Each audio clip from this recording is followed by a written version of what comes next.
For problem number 23, the back page, where you are allowed to use either a calculator or Desmos. You'll be allowed to use Desmos on the quiz. Well, anyway, for this function, we could already see, we would already know that the end behavior is up and up. And the intercepts, the first thing you'd want to do is find the intercepts after graphing it.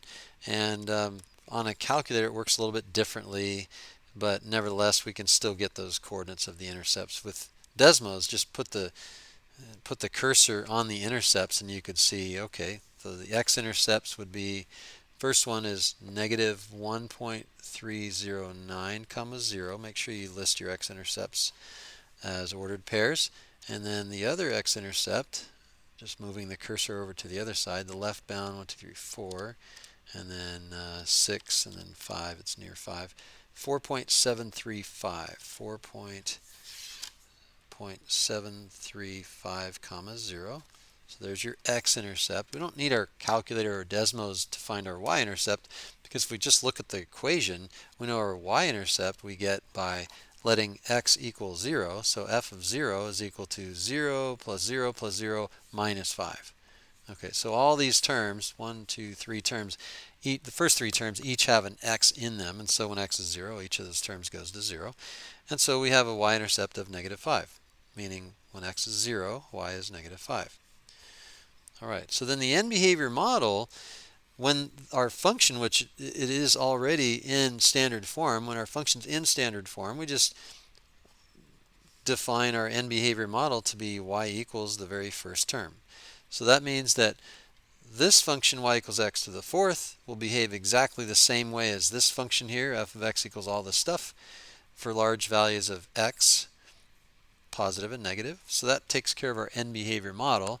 And now the coordinates of the turning points. Now, if we draw the graph, let's plot a couple points on our x-axis. So we have negative 1.39 or 1.309, and then we have 4.735, so it's somewhere right around in there. So we have our x-intercepts, we have our y-intercept there, and we notice that the graph comes down. It comes down like this, and actually I'm doing a bad job. And it comes up, and it goes down. Oh gosh, that's a bad job. It should have come over here, turned a little earlier, so we can kind of go from left to right through there, but it's not that. Anyway, what we have to do here is we have to figure out the coordinates of that point there, that local min, that local max, and then that guy right there, which we could call it a local min, but it actually is the absolute min. So we have the absolute minimum. Okay, so, and let's figure out the coordinates. All right, so on the calculator, it's a matter of just finding the minimum first, and then move the cursor to negative 2, and then to 0, and then negative 1. So we can, in Desmos, you would just you just put the cursor right there at the low point, negative 0.632. So we have negative 0.632, negative 0.632, comma, what's the x? And that would be negative 8.002. Negative 8.002, that's a local min. And then we have a local max, that's that guy right there in the fourth quadrant. Maximum, 0, 2, and 1. Okay, so that just fast way of finding that ordered pair. And that ordered pair, let me leave it here so I can see it and then write it down. So that ordered pair would be at 0.766, comma, negative 1.541. Okay, so that's a local max, and we have a local min. Okay, and then, and if you want, since you already have rounded each of these coordinates to the nearest 3 digits after the decimal, if you want to just kind of just for the sake of labeling each one, you can like go, okay, negative 0.6 and negative 8, and then over here we have 0.8, comma, negative 1.5, negative 1.5.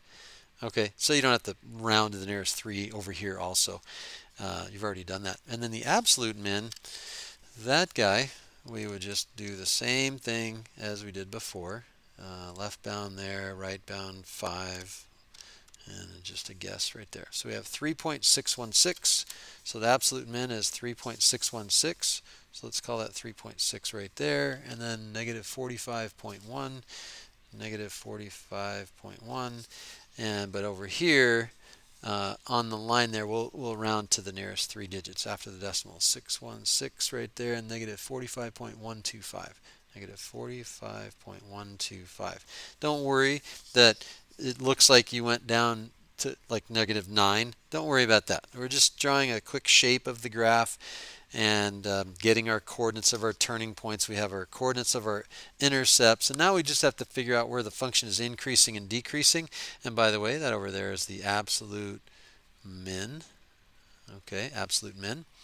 And the increasing intervals would be from the x coordinates. So we have from negative 0.632 all the way to 0.766, increasing, and also increasing from this x coordinate of 3.616, 3.616, all the way to infinity.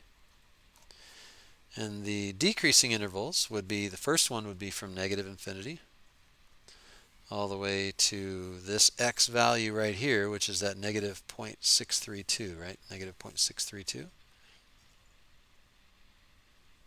That'd be probably actually more helpful to have all of these rounded to 3 digits down here as well, come to think of it.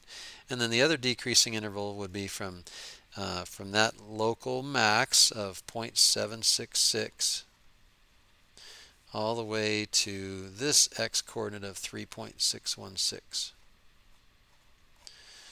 And the only other thing that we didn't do is we didn't figure out the domain and the range. So the domain for all polynomial functions is always all real numbers.